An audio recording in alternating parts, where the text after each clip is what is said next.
Welcome to the Humans and Earth podcast. We bring you inspiration and practical resources for healing our planet and ourselves.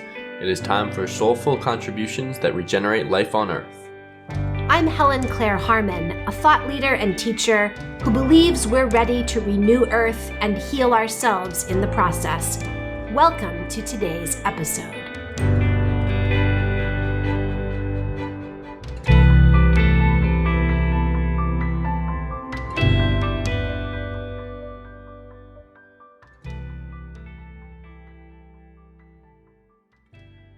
Welcome again to the Humans and Earth podcast. It's my pleasure today to bring you a conversation with Bayo Akomolafe, PhD, a psychologist, author, and explorer of viewpoints on the human experience. Dr. Akomolafe is a Nigerian scholar, clinical psychologist, husband, father, book author, and essayist. He explores post-colonial, post-activist, and feminine approaches to our sense of how we may respond to an era in which, arguably, we are flailing to define our humanity and a durable path forward on planet Earth. He has worked with the International Alliance of Localization, UNESCO, and the Emergence Network, and has lectured at numerous universities. Having lived in Nigeria, India, and the United States, Bayo is a citizen of the world whose perspective is grounded in multiple cultural and scholarly traditions. Find him online at bayoakomolafe.net, and I also will publish that address in the show notes. Welcome. It is so nice to have you with us today. Wonderful to be here, sister. Pleased to be here. So I know that you are someone, I've enjoyed your books. For those who see the audio, one is These Wilds Beyond Our Fences. Another is We Will Tell Our Own Story, The Lions of Africa Speak. And I know from looking at your books and essays that you are well aware of climate change and our multiple global crises. One thing that you have said in response is, "The times are urgent, let us slow down." And I'm wondering if you'd like to tell our listeners more about this view, how you're currently understanding responses such as activism as compared to something slower, more thoughtful, more deliberate, or philosophical. And I know you have a new course coming out, Sanctuary, and if talking about that is part of answering this question, feel free. Thank you, sister. The course is actually we will dance with mountains, but I can speak about that eventually. Let Us Make Sanctuary is the writer. It's such a long title. Very good. Thank you for a beautiful question. Let me start this way by acknowledging the conversation that is about to sprout, acknowledging the fact that my children have given me, with some struggle, allowance to come speak, and also to acknowledge all the movements that are afoot at this time, making it possible for us to speak and to be here and to sit and to be privileged in having this conversation. And maybe that is a good way to segue into what I would like to say in response. I think that we think in bubbles most of the time. As you know, feminist critique helped us disturb and deconstruct those tight structuralist notions that the world can be understood in terms of idealistic bubbles, that man is separate from woman, the sacred is always independent from the profane, change is a separate thing from the activist or the agent who proliferates change. In the same sense, we tend to think about justice or the future or climate change as things that are apart, things that are just produced by our analysis. What we're beginning to learn today in some cultural move that is in the literature called the material turn we're beginning to learn how entangled we are with our analysis, right? How we are part of the stories we tell. We're not outside of these bubbles. We create these fields. We're materially entangled with it. When I say and speak about slowing down as a response to the climate chaos, I am invoking that rich indigenous, it's Yoruba indigenous and feminist insight that the way we respond to the crisis is very often part of the crisis. Um, that the solutions we prefer um, to our problems are very often the reinforcement of those problems, are very often how those problems become even more stabilized. I read recently that ConocoPhillips, which is some oil exploration company headquartered in Texas, is solving, uh, I see how you winced, is solving this, the climate change situation, or addressing it in terms of planting what they call chillers or thermal siphons into the ground as a way of stabilizing the melting away of permafrost. Uh, so to keep the ground stable and icy so that it can continue to do its work of drilling into the earth, ConocoPhillips wants to chill the ground even further so that it can continue exploring and drilling the world, drilling into the earth.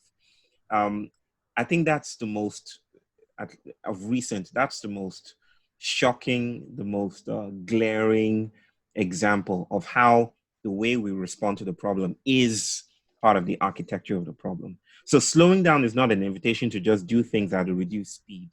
It's an invitation to a different kind of epistemology altogether, a different way of thinking, a different way of noticing the wilder coalitions we're part of, a different way of appreciating nature, what we summarily call nature, a different way of framing what it means to be human, or those who have been left out of the category of being human.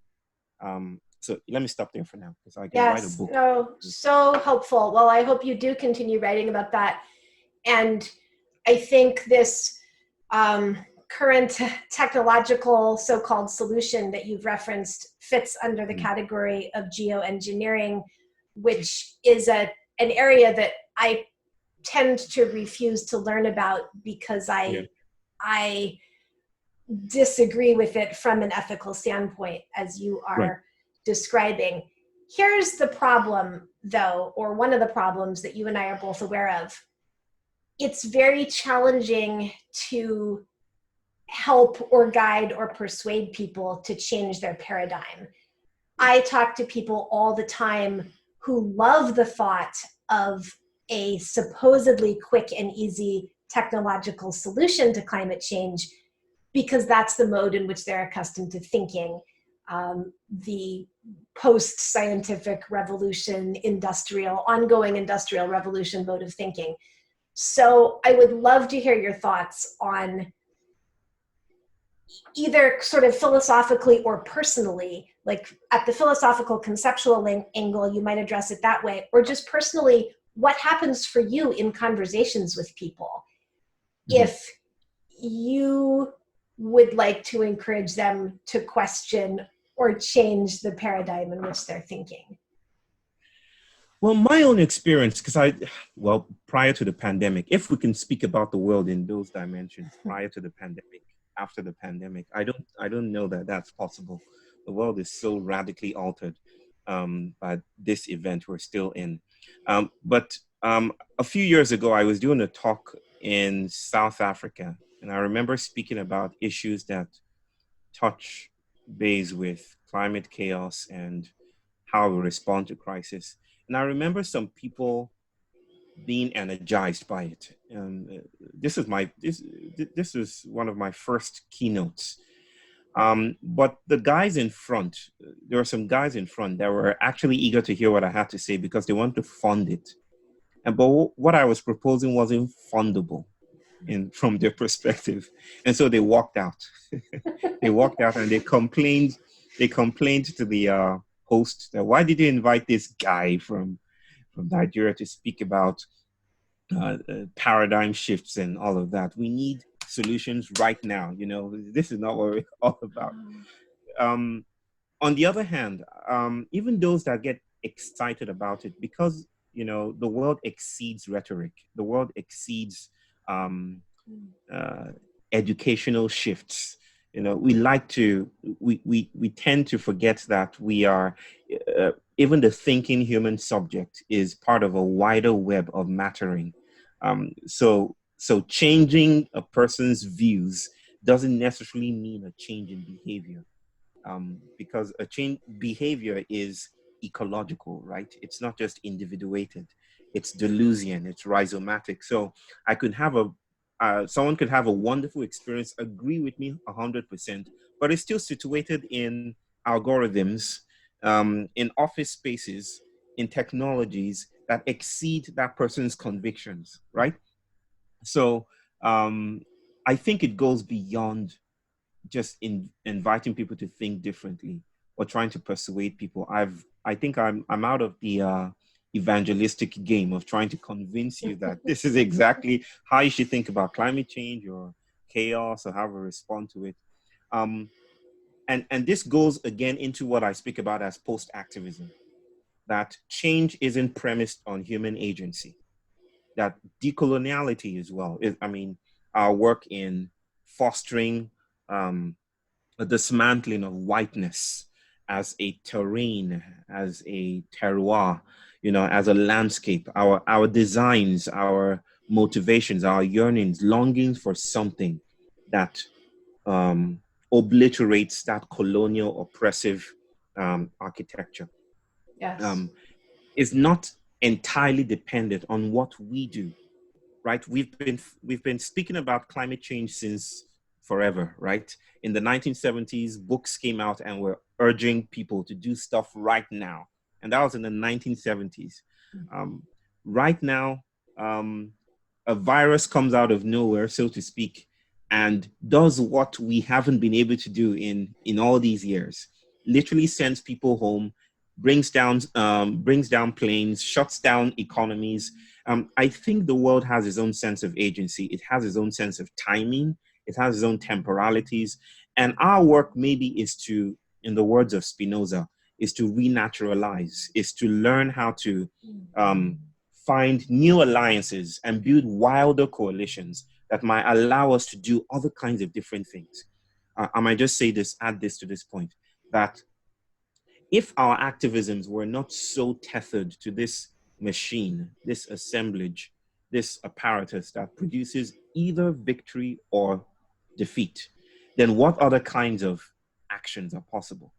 Um, if we release activism from the modern apparatus that says either you're in or you're out, either you're in the game or you're out, either you have a logo and you have Facebook presence or you're not, you're nothing. I feel that this is where post-activism comes in, that a breaking of the container that allows new kinds of actions. My relationship with my daughter, I feel, is a response to climate change. That's my wife and I are unschooling our children. We have two children, 7 and 3. And the way we're responding and meeting her, not as someone who is inadequate, someone who needs to be um, put through the school system. And this is not an attempt to disparage or dismiss all kinds of schooling. But in our context, in our situation here in India, schooling has become something quite industrial, something quite militaristic, if you will. And so the way we're responding to it here is we're learning to see our children as philosophers in their own right. We're learning to listen to them, and we're learning to have this kind of, my wife calls it transparenting, so that we meet each other in the middle. This doesn't mean I abdicate my responsibilities or throw away my role as a father, but maybe in meeting my child as an elder who I've not met yet, other kinds of actions, other kinds of visions are possible that I think cuts to the heart of what climate action could be today. Yeah. I hear you. I think you said a number of wise things, and that was a beautiful casual definition of unschooling. And that certainly suggests that a big part of our, well, I hesitate to even use the word solution, but a big part of the way we might move forward does involve how we rear our children, Yeah. whether or not we allow their inner wisdom to play a large role in their learning and their development. I'm really interested too in the Spinoza quotation. What was it that we re-naturalize ourselves? Is that what you said? Well, So okay, go ahead. Go ahead. Go ahead, sister. Well, I'm just curious about your further thoughts on what that looks like. Spinoza is usually, I'm not a Spinoza expert. I'm a dilettante. But Spinoza is usually thought of as a rationalist, right? But there is something very powerfully neo-materialist about his thinking that refused to centralize human beings as, you know, the fulcrum or the axis around which or upon which the universe spins. Spinoza spoke about renaturalization as a stretching of agency, almost like Deleuze speaking about deterritorialization and assemblage theory. So the idea here, the core idea here is that we need to, in the place of a dot, we need to draw a line that goes through the human and goes outwards into furniture. We need to stop centralizing our happiness, right? Our rights, our feelings. That's not a dismissal of our feelings. He was actually of the opinion that actually, if we want to feel happier, focusing on our happiness is not the thing to do, right? Focusing on what we're feeling in here. Because I think for him as well as me, affect or feelings are public events, not private happenings. They're not happening within, they're happening in the world at large. And we experience them in ways that our social, material context invites us to think is ours. So it's me, it's Helen Claire's own feeling, it's my own feeling, and then we're individuals, separate eternally, never the twain shall meet. But I think the invitation here with new insights and not so new insights, actually, indigenous insights that stretch all the way back before modernity, so to speak, we are learning that we are part of the world. And maybe that's a powerful riddle. Not for us to solve, but maybe to stick with that. In the words of Donna Haraway, to stay with the trouble of our immersion in a world that exceeds us. Allowing ourselves to be defeated might help us see victory in a new way. Yes, and to think of our existence maybe in terms of participation. I appreciated what you said about decentering ourselves, and I'm aware, as you are, that indigenous thought has continually reminded us that that's possible, that it is possible to be a human being and to be very intricately aware of many beings with whom one is sharing the life experience. Yeah. So I guess I'll offer you two potential directions at this point. One is, would you like to speak more about indigenous thought as you understand it? Or two, would you like to identify any other approaches like unschooling that you find may be appealing or helpful along the lines of what we're discussing? Oh, I could do both. Great. At once. Well, my work with, I think of myself as a fugitive academic, even though I still teach heavily in the university system and structure. I think of myself as a fugitive to those systems. But there was a point in which I decided that I no longer wanted to situate my work exclusively or entirely within higher education. I started to, I did some work with the IAL, the International Line for Localization. And then I founded the Emergence Network. And the heart of the Emergence Network is post-activism, is what if the way we respond to crisis is part of the crisis? That is the shimmering question at the heart there. I've been developing concepts around post-activism, or magnetized by the idea of post-activism, such as making sanctuary, which is some artistic or aesthetic, cultural aesthetic that invites collectives to investigate, to embark on inquiry into the world that we summarily called nature, into themselves, to embark on a cartographical project that is about map making, that is about a politics of going invisible. By that, I could speak about that later. But that is basically about finding other places of power.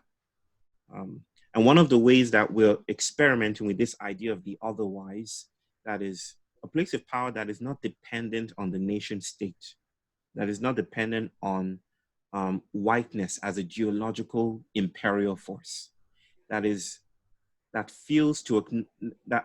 tries to acknowledge a world that is animated and vital and alive, as an ally in these times in the Anthropocene.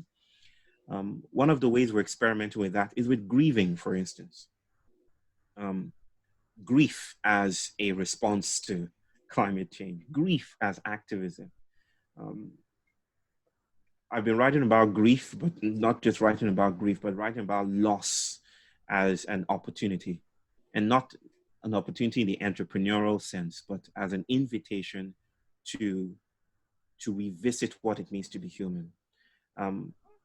If I were to speak at length about grief, I would say that we tend to think about grief, again, this is referring to what I said earlier about feelings, as an internal event, as a feeling of loss. And I think it's that as well. But I think grief is also, as other things are, beyond human, more than human. And there is an invitation there, I feel, that when there's trouble, when there's an opening in the earth, which is also effective, emotional, when there's an opening, the thing to do to address your crisis is to go into those cracks, is to go into those ruptured places, not to try and patch things up. You know how modernity frames healing is as wanting to be comfortable now, wanting to be healed right now, wanting to be whole and complete. A different paradigm might say wanting to be whole is not a dismissal of your already brokenness, that you're already broken in ways that suggest that you're indebted to the world around you, and for you to never forget your indebtedness, that you are part of all of this, and that to hold on to something so tightly is to lose it.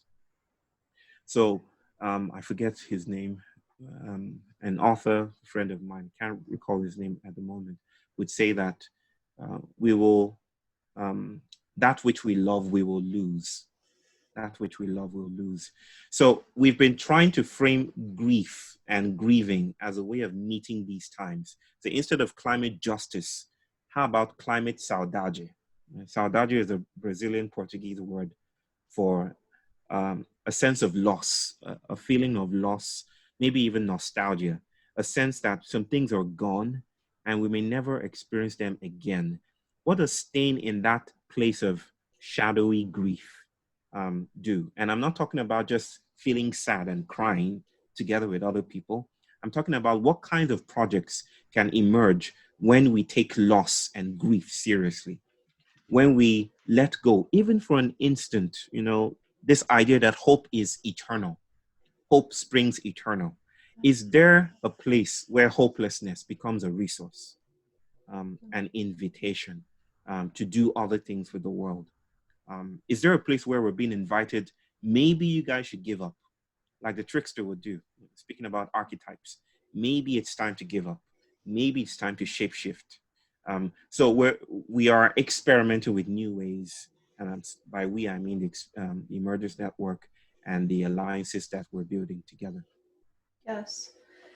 I'm sympathetic with the role of grief as an ally and as a practice, I also have felt concerned that as a species, although it's very important not to skip the grief stage, Yeah. we,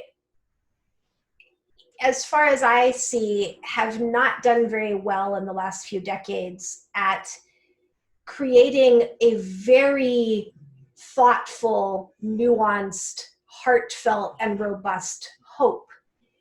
And Yeah. I'm curious about your thoughts on that. It's, this appears when the news media features signs of climate change that might inspire concern or grief, but frequently fails to feature the achievements or the potential of something like permaculture or Yeah. relocalization. Yeah. And so I would love to hear your thoughts on that, because it's something I've paid a lot of attention to in the last few years. And certainly as I look at the climate in the US, and I'm very open to hearing what you observe in India and elsewhere where you travel, but as I look at the climate in the US, it seems to me we're very lacking in a robust hope. I love the idea of a robust hope. So when I speak about hope, I often speak about it in the sense of it being a colonial principle, in the James Hillman sense, of, and more than the James Hillman sense, of hope being a curse. I think he called it a curse. There was a reason why it was in Pandora's box, right? When I think about hope, I think about the leveling of trees. I think about the transatlantic slave trade, the pressing forward at all costs. I think hope is a principle or a nerve in the body, the fleshly vastness of whiteness. That is hope abused or hope dissociated from its counterpart, hopelessness. Um, uh, the way I see the world is nothing exists without tensions, without um, without its contradiction, if you will. That if you pry away darkness from light, you've created something different altogether. Um, it's diffraction. The more you look into light, you already see darkness at work. The more you look into darkness, you find light. There's the Poisson effect and all of that. So there isn't things don't exist separately or independent of each other. The colonial hope that I speak about is what I think you're referring to as a lack of a robustness in the West. That is, we must press forward. It's very anthropocentric and it's very imperial. Let's keep on going forward. Solutions.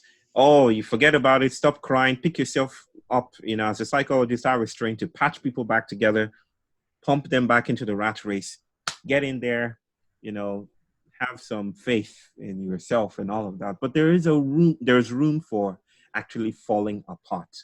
And I think the world teaches us that there is space for that. In fact, if things do not burst open and explode and erupt, life would not be possible. It's the loss of hope that makes a star, explode. And if stars did not explode at one point in time, we would not be here, right? We're made of stardust and all of that. So I feel that I don't want to speak about the United States. I'm very reticent about centralizing America, but since it's part of this bit of our conversation, I would say that there is people around that I know, friends and communities, are fertilizing hopelessness, are composting hopelessness. They're developing new species of hope and hopelessness, new recipes of hope and hopelessness that I feel may not be mainstream, and I don't think it needs to be, but it's very important, and we need to pay attention to such programs and projects as they are emerging at this point in time. Here in India, it's already part of the fabric, of life. Hopelessness already innervates everyday life. Hope is very hard to come by. It's a harder resource to come by. But people are learning to bring things together and are finding new visions building universities that have no degrees, for instance, or graduation dates, and are learning to sit in circles, learning to meet your children in different ways, learning to ask questions anew about jobs, white collar prospects in the future, you know. And this for me is the stunning gift of our moment. Yes. Yes. Are there particular, I'm hesitant to use the word movements because we're talking in many ways outside of conventional frameworks, but Yeah. do you pay attention to things like biodynamic agriculture or permaculture, or what is it in addition to unschooling that interests you? Well, my I am interested in regenerative farming. I don't do it. I don't do permaculture. We live in a concrete jungle here in the city in Chennai. Our hope is to move out of this place pretty soon. Um, but I am interested in those things, and I'm learning through about them in bits and pieces. Geoengineering, for instance, scares the bejesus out of me, but um, I'm learning from farmers, and I have a couple of friends, you know, who are doing nothing. Is what one friend says, for instance, that maybe your agency is getting in the way of nature's work in regenerating itself. So he has this project. I met him in Bangalore a few years ago. I haven't connected with him in a while, but I'm learning from people like this who are doing things that are radically different, letting, you know, the topsoil regenerate itself without trying to um, we raise it with fertilizers and Monsanto and all of that. Oh, yes. So my learning is growing in that field, but I think I'm learning very important things at the moment about regenerative farming in particular. I once gave a keynote at a permaculture conference at Hopland in California, and I spoke about the racial dimensions of permaculture. But even then, I was still a newborn person in the discourse about that. So still largely stupid, but my stupidity can sometimes be emancipatory. Yes, yes. You spoke a little while ago about the vital world as an ally, and Yeah. I liked that phrase a lot because it connects with perspectives I value. What does that look like in the practice of a life to Mm. live with the vital world as your ally? Mm. Well, it comes down to, at least from one analysis, it comes down to the liberal humanist project of thinking we have it all here, we have it all together. The purpose of life is to fashion the educated human um, who has a sense of beauty, agency, who is trained in the arts, who is trained in the sciences, and all of that.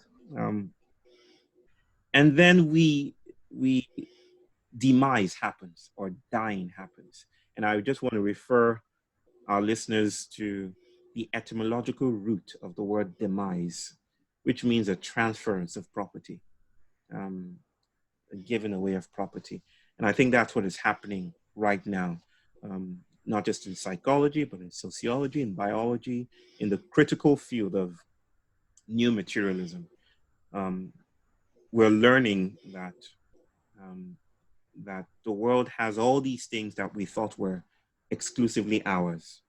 Um, that that we are, for instance, in the field of epistemic situationism, um, ordinary things like furniture could actually affect the ways we show up in the world um, in an unconscious way or non-conscious way. We are affected by chairs and tables and software and colors, so that the idea or the project of the human is already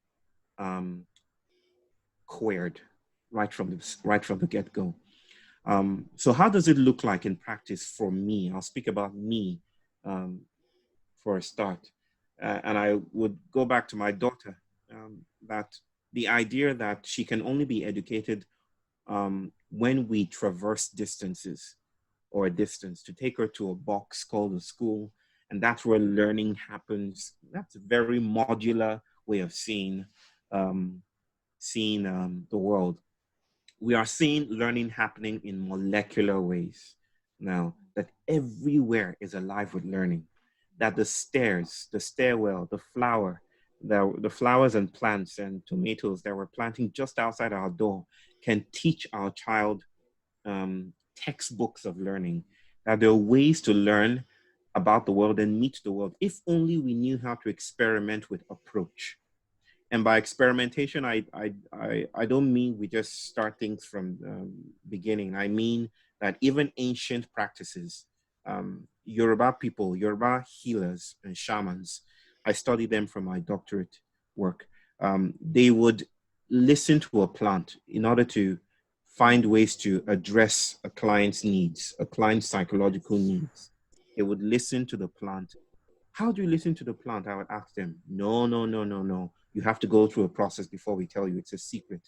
It has been passed down to us generations after generations. So we just don't give it out like that. So it's protected. But they listen to a plant, and the plant says, use me to address this person. And it's a very material qualitative. They have no diagnostic axiology, that says after 3 days. It's very qualitative. The air speaks. A healer comes out and smells the air. He drops cowries on a desk, and the cowries speaks and says, this is what's ailing this person. So I come from a very materialist, very grounded, very earthy culture that sees the world as alive through and through. There's a concept for that for the Yoruba people. It's called Ashe. And Ashe means agency, power to do things. And the person who holds Ashe is said to be the trickster, called Eshu, who sits at the intersections of all things, meaning that we are not complete on our own. We are the agentic materializations of tables and chairs and Facebook and Monsanto and all of that. Yeah. Which is an occasion for humility, my sister. Yes, yes, it is. And I was thinking as you were talking about some of the current research in animal intelligence and animal emotion, because as far as I understand the history of science, we embarked on this modern scientific journey with assumptions that we would understand the world and govern it better. That's certainly what Francis Bacon said around 1620, that the goal of scientific research and learning was to control the natural world, which he described as female, not surprisingly. And so that perception has endured, and yet it appears that the more scientific research we conduct, the more we find that we're less special, we're less unique, and we're way less in control of the world than we realized. So, we recognize more and more that many animal species have levels of intelligence and emotion that seem comparable to ours. And moreover, that it's probably our gut microbiome that is really governing our lives even more than our brain does. So it's a rich and inviting irony that the more we pursue supremacy and control, the more we seem to discover that neither is attainable or neither is real. This huge microcosmos that we are, not that we're even contained or that we are part of, I hesitate to divide the micro from the macro. Like, where do you draw the line between World War II or the policies of an entire nation state from microbial activisms in our gut? I've started learning to account for the gut, the microbiome, and its role in instigating the transatlantic slave trade, so that it wasn't only humans that were doing that work of wanting sugar cane. Or like someone else said it, if English people had good weather, they probably wouldn't have traversed around the world looking for uh, tropical places. What are the contributions of the world at large? This is expanding our our understanding of the social, using Bruno Latour's understanding of the sociable, the expansion of the social. What do we allow into that space where we call society? Just human beings, or just some particular kinds of human beings? Or do we also have to now say that bacteria, viruses, have a say, in determining when an economy opens and when an economy shuts down, as we have to do right now in the pandemic. So yes, sister, animal intelligences, um, microbial worlds, and not just animal, not just cognition, even like I said, phones could have effects on us. We're doing emotional labor, for instance, with social networks. What are the molecular transferences, in using handsets, that we don't know how to even talk about yet? How are we seeing the world as a result of the kinds of time we spend on our laptops? Um, that is, those are the rich, interesting questions that I think we can start to play with, new fields of thought. Yeah. What do you think people should do about the fear that can arise as we recognize that we're not superior, we're not in control? We may think we dominate the planet, and of course, I mean, in some ways we have, but in other ways we can't and never will.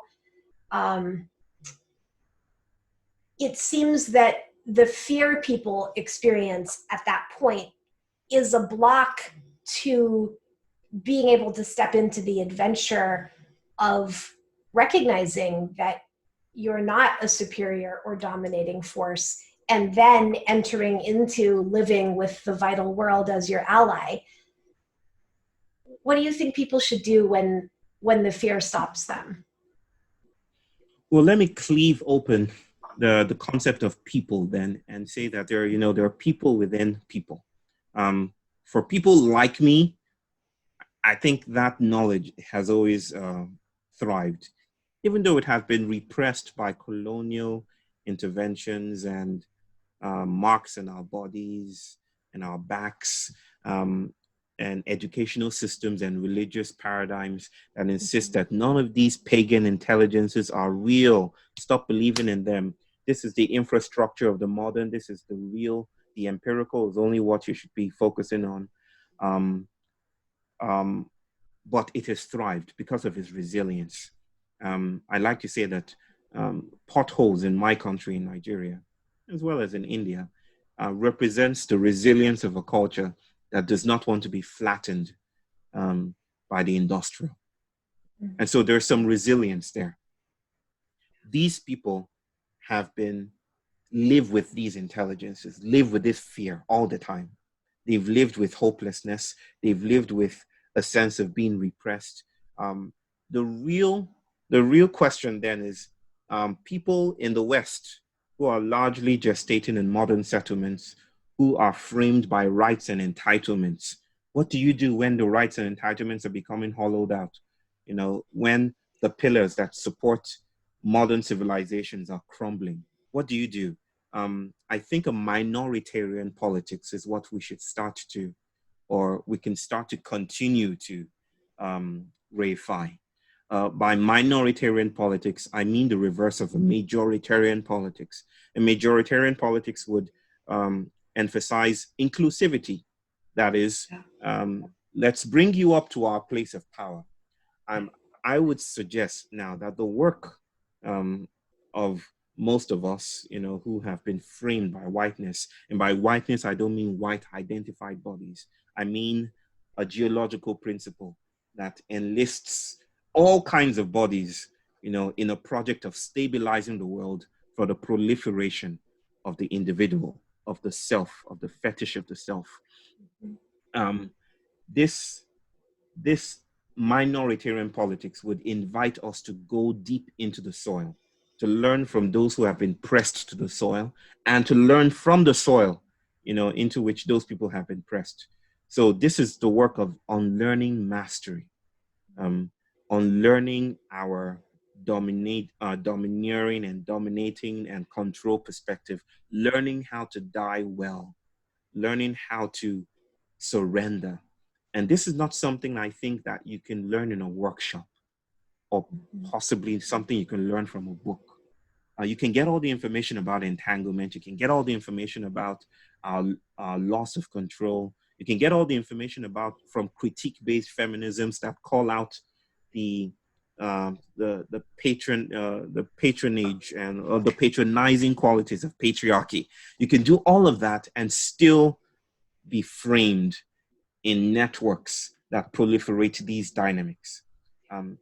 That is why we need a sense of failure, or intergenerational failure is what I like to think of it as.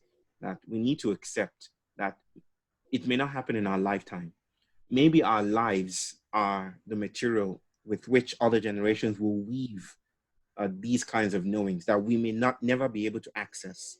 We may never step into Canaan, Canaan, the land flowing with milk and honey, but our movement there is vital for generations yet to be born to understand the world in those ways.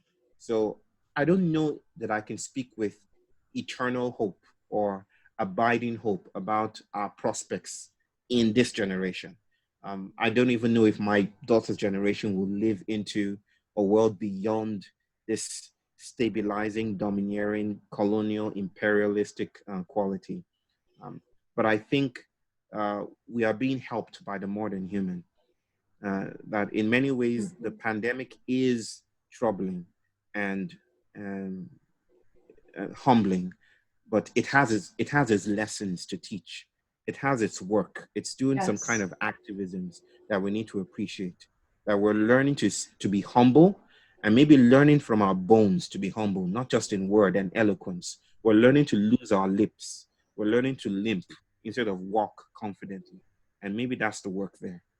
Yeah, I think that's very wise. And I think the phrase you used a couple of minutes ago was that we need to unlearn mastery, and that encapsulates so much wisdom, and I think so many intersections where you and I agree, and where it appears that the human needs to be focusing and expanding and disintegrating into something more wholesome and durable. Yeah. Is there a metaphor or a symbol that you think is a good reference point for us right now?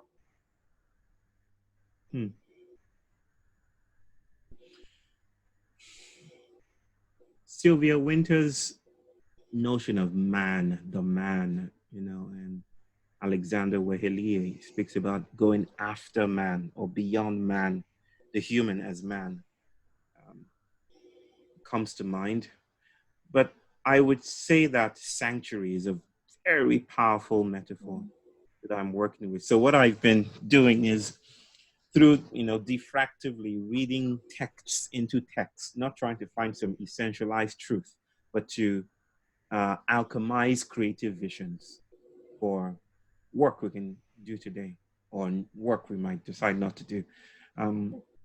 The notion of sanctuary as this medieval practice of creating this fugitive space in the flatness of modernity or proto-modernity that allowed people who were on the run to find a place where they could become different, where they were given some kind of, not even safety, but um, some kind of space to become something other than what they were.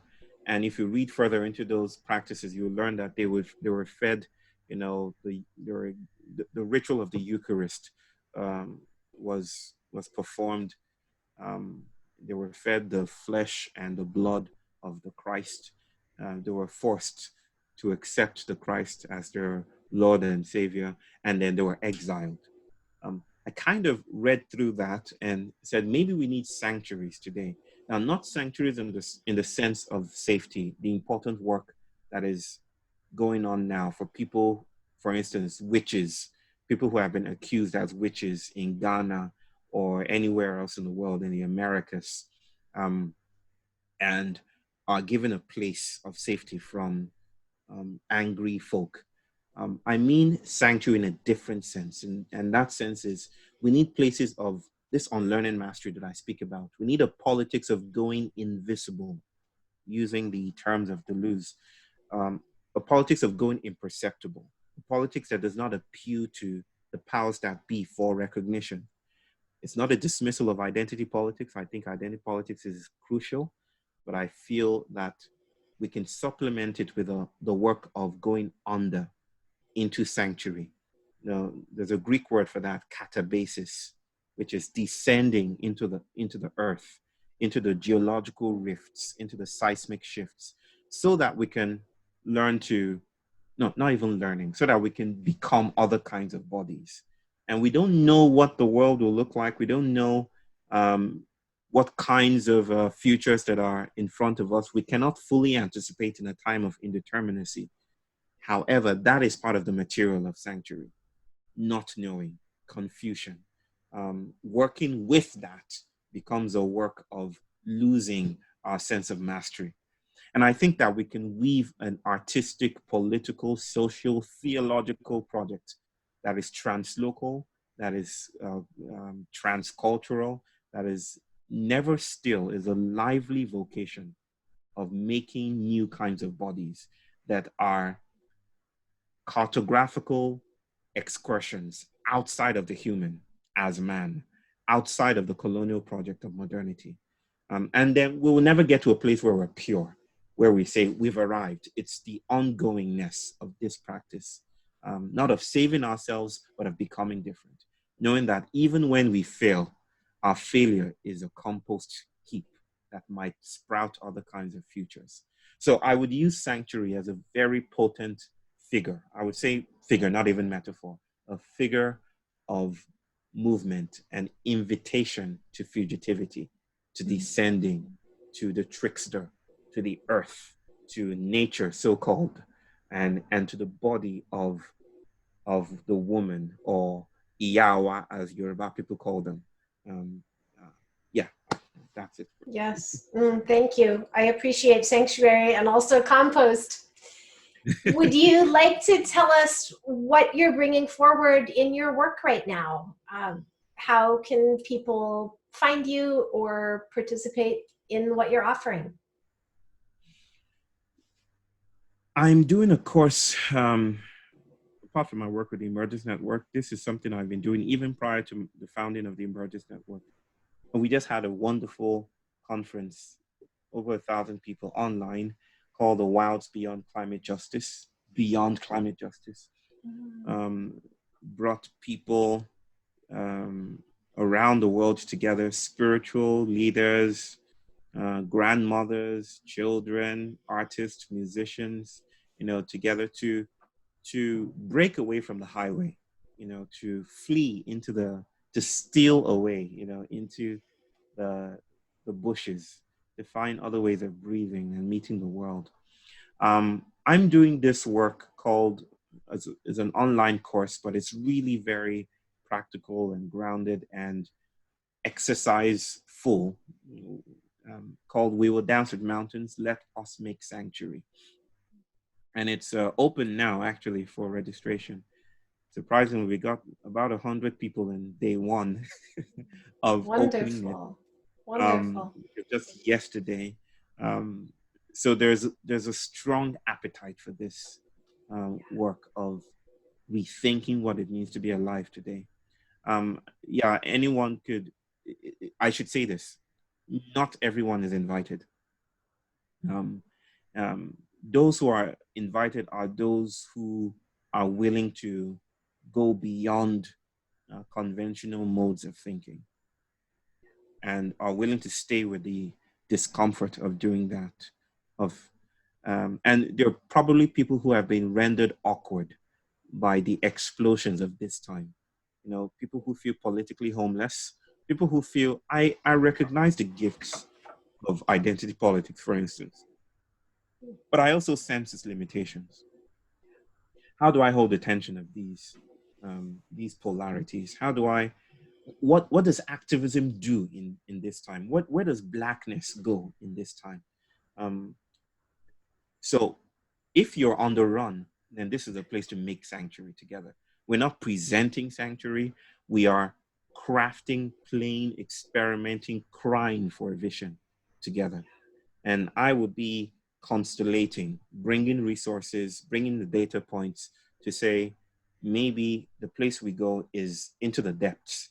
And this is why we need to go to the depths. And maybe this is one way we can go about experimenting with new futures. So the course runs from October 18 to January. There's a research aspect of that called the Bakita Project, named after a slave that was brought to Brazil and whose bones were uncovered in a couple of years ago as Brazil was preparing for the Olympics. I visited that museum where her bones are still visible, and I prayed to her, and the project is named after her. Like, I feel Bakita is inviting us to go into the earth, you know, inviting us to descend in order to become something different, to listen to that which we thought we'd covered up with development and progress. So it runs from October to January. Join us if you feel that you can read the criteria and say, this is for me. If you feel in your bones that I'm ready to go into uncomfortable places, or if you already feel the discomfort and you feel this is my people that I'll rather join at this point in time, then join us. It sounds wonderful. I really appreciate what you're doing with that. So the final question that I've been asking everyone I've interviewed on the podcast so far asks you to imagine what characteristics of life would you like to see on a planet where what we call nature and what we call humans are thriving together. If you imagine that, what do you see? What does it look like to you? I'll answer with two mouths. Or I'll answer like my elders say, from the corner of my mouth, not straightforwardly, but from the corners of my mouth. On one From one perspective, I never answer questions about the future. I'm very shy about it. It's a way of recognizing that I come from a people who haven't had that luxury of thinking so far into the future, of thinking about, when some people say you need to have a 5-year vision plan or you need to think about 2050, they can barely think about tomorrow because they don't even know where to get food from. I want to acknowledge that is where I come from. That is the world that gave birth to me, the world where people couldn't plan ahead because there's no electricity. And they were also divorced from their own sense of power, their own sense of entertainment outside of a world that needs light and Netflix and phones to survive or to be entertained or to feel worthwhile. So I want to hold that intention with what I'm about to say. Um, the second part of my speaking would be to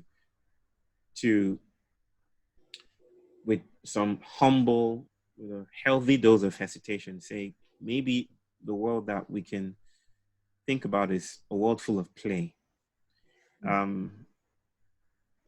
I don't know what it looks like. I know I'm very, very shy about utopian projects or manifestos that go deep into the future. I'm not into that kind of stuff, at least at the moment. But when I watch my daughter play, I get a sense of the future and the past meeting, congealing in a thick now. Like, it doesn't so much matter what comes afterwards. And it doesn't even so much matter what has gone before, as much as what is still going on right now. That the future is still secreting the past. And we are all entangled in this thick and curdled now. And I glimpse it when my child is in rapturous, ecstatic play, which I don't know how to do, which I struggle with. And this is my vulnerable part that I share here. I struggle to play. Even in play, I'm thinking about a project, that I can, or paper, or a new essay that could sprout from that playfulness. And I'm not saying that is something I want to fix, but it's a noticing that there's a gift in being, there's something dishuman. I forget the researchers that use that word instead of disabled or differently abled. They call it dishuman. And there's something dishuman or more than human about play and the child who is eventually colonized into adultism. But there's something very powerful about it, very theological.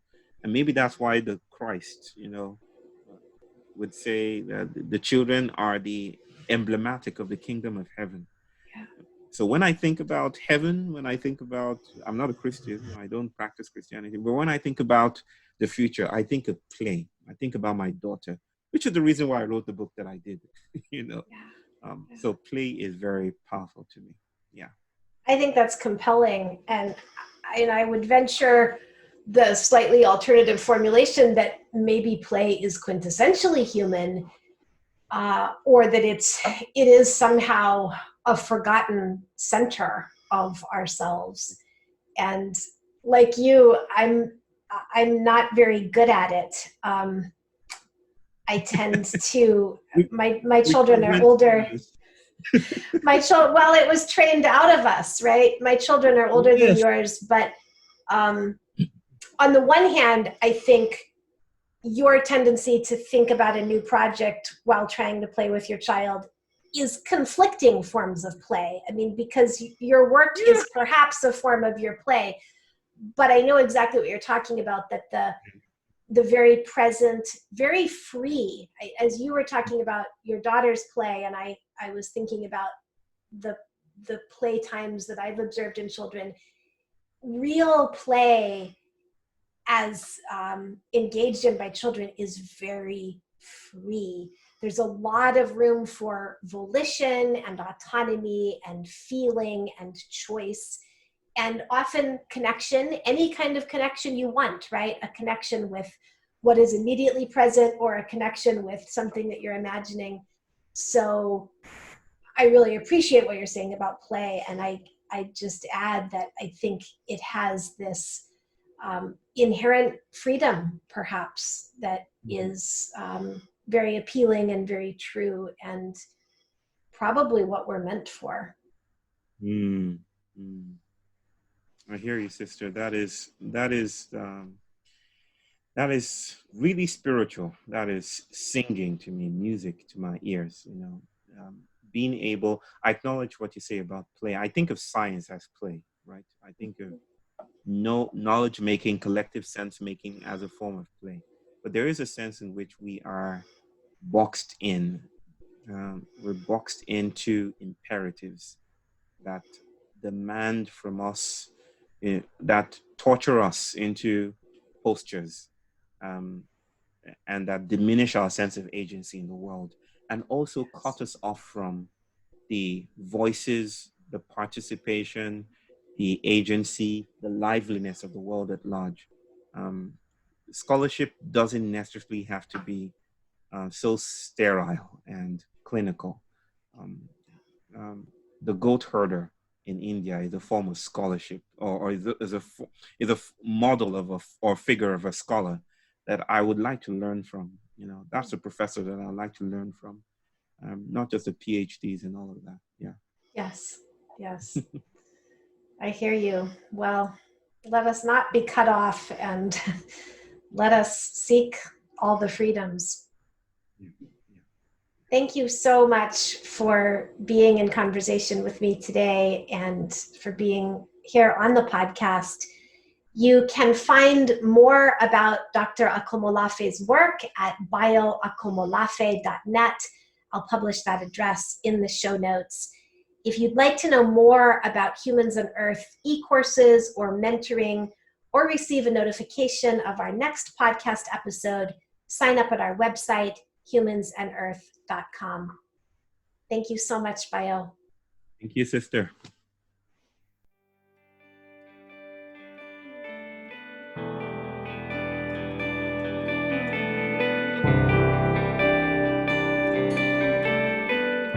Thank you for listening to Humans and Earth. Please share this episode to broaden engagement in the regeneration our world needs. You'll find social media links in the show notes. To explore our other offerings, visit www.humansandearth.com.